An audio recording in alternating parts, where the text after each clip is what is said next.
Hello, YouTubers and people out there in the digital world. The 5 Destroyer here with this first YouTube video ever. Let's play Wizardry 5. Yeah, that's basically what I'm doing for this video, and I only have 2 simple rules. 1, you enjoy and you watch my next one, and 2, if you don't bother with the first one. And, yeah, I gotta show you some of my equipment before we get started. Yeah, this is the keyboard I'll be using. Yeah, I don't have a controller, but I got a keyboard, and the keyboard counts as the controller. And I'm using the ZNES, the computer version for the SNES. And like I said, this is Wizardry 5 for the SNES, the Heart of the Maelstrom, and let's get started.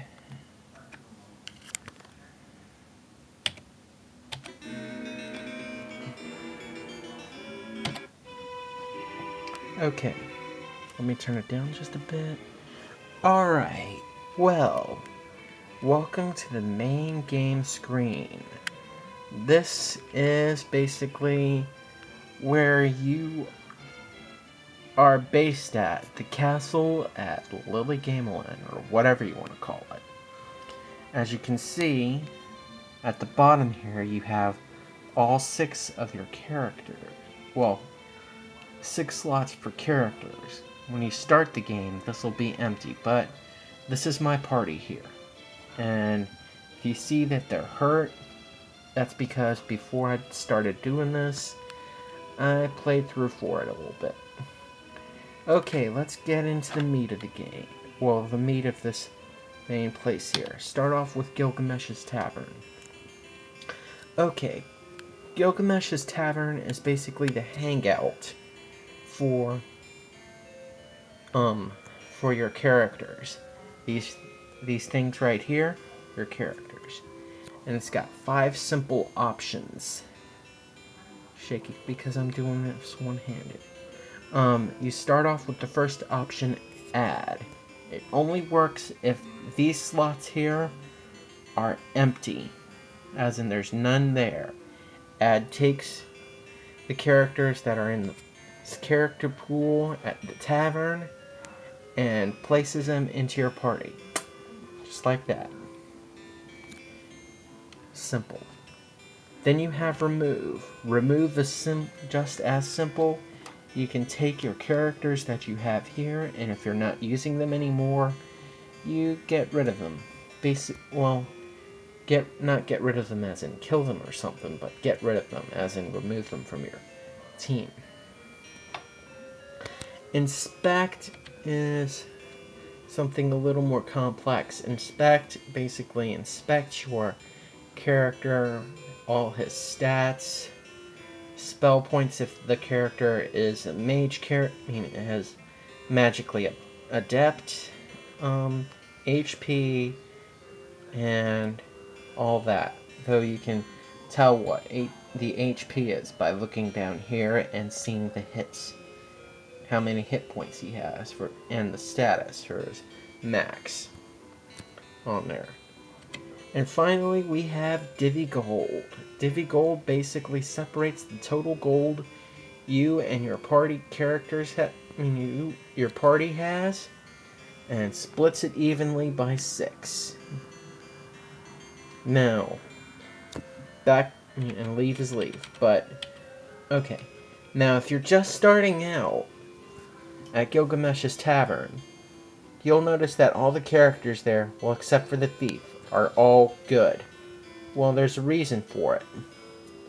My team has 1 evil character, and he's not as evil as the ones down in the maze, but it's an evil character. I consider it to be chaotic good because, the original dialogue on the book is basing the characters' actions on how they would react if someone was, a little old lady was crossing the street. Evil characters here would only go and help a character, help a little old lady if the little old lady paid them in advance or something. Neutral would only help them if they were passing through, and good would go out of their way to help them. And you'll see why I have an evil character in my party, because there's an awesome character class there. Well, enough of that. Okay, zooming out. The next thing we have on our list. So much to do, so much to see, so little time to see it in. We have the Adventurer's Inn. Now, the Adventurer's Inn, as some pros here and some pros that have played this game, and I will say, is that this place here is a big ripoff, and I'll show you why. Okay, Elra here is gonna play the example. See, Elra here.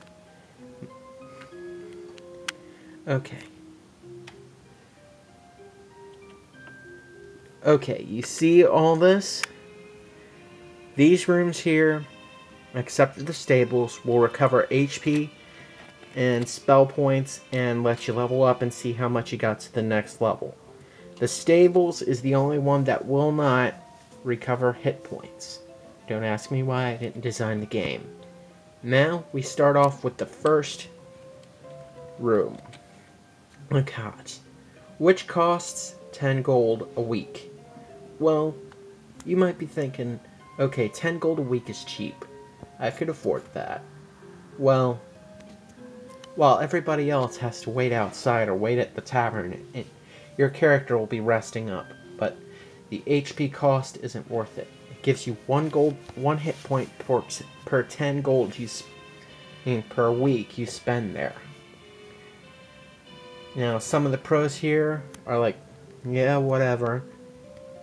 Most of the numbers for the rest of these I will be guesstimating. And I'm estimating and guessing at the same time, for those who are not knowledgeable of that. Economy rooms are basically 2 to 5 hit points for 50 gold a week. You're saying, and you're probably still thinking, that's not bad. 50 gold for 2 to 5 hit points? Well, the first healing spell heals 2 to 8 hit points with 1 cast. The next room you have here is the Merchant Suites. And you're thinking, okay, it's starting to get a little expensive. I'll take my business elsewhere. Well, you should always stay at the stables. The Merchant Suites have at least 5 to 10 hit points per week, but the cost is totally expensive, 200 gold a week. And finally, the Master Suite, the Royal Suite, the big kahuna of these rooms, 500 gold a week, and that's 10 to 15, or maybe 10 to 15 hit points. 15 to 20 hit points total for here. And like I said, you don't want to mess with that, because there's a trick I'm going to show you in in a couple of videos from now, which will completely bypass the Adventurer's Inn. And finally, we have the pooling of the gold. Basically, you have a character here, and if he or she doesn't have enough money to spend the night at a room, why would you want to? They can suck it up, and leave is just leave. So we'll do that. Now, in the next video, I'll be covering Boltax Trading Post, the Temple of Cant, and hopefully the Edge of Town. This has been the 5 Destroyer, and I am signing off. See you in a bit.